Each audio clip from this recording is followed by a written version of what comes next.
बहुत समय पहले की बात है। एक छोटे से गांव में अर्जुन नाम का एक सीधा सादा, मेहनती और ईमानदार लड़का रहता था।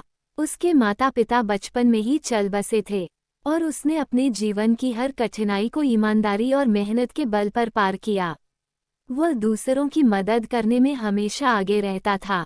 गांव में ठाकुर साहब नाम के एक अमीर जमींदार भी रहते थे।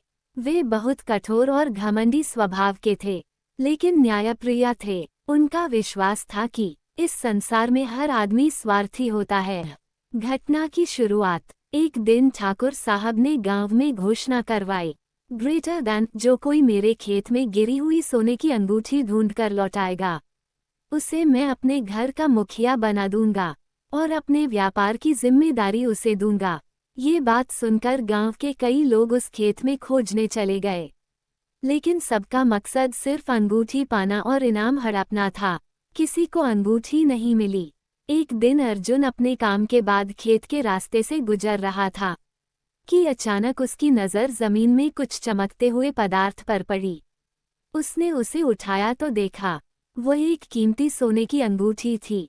उसे समझते देर न लगी कि यह वही अंगूठी है जिसकी घोषणा ठाकुर साहब ने की थी। सच्चाई की परीक्षा। अर्जुन बिना देर किए ठाकुर साहब के घर गया और अंगूठी लौटाई। ठाकुर साहब ने अर्जुन को ऊपर से नीचे तक देखा और बोले, ग्रेटर दैन तुम जानते हो कि यह अंगूठी कितनी कीमती है। तुम इसे रख भी सकते थे, तुम्हें किसी ने देखा नहीं था। अर्जुन ने मुस्कराकर जवाब दिया, ग्रेटर दैन मालिक, मेरी आत्मा मुझे हर पल देखती है। अगर मैं धोखा देता तो शायद इस जीवन में चैन से न जी पाता।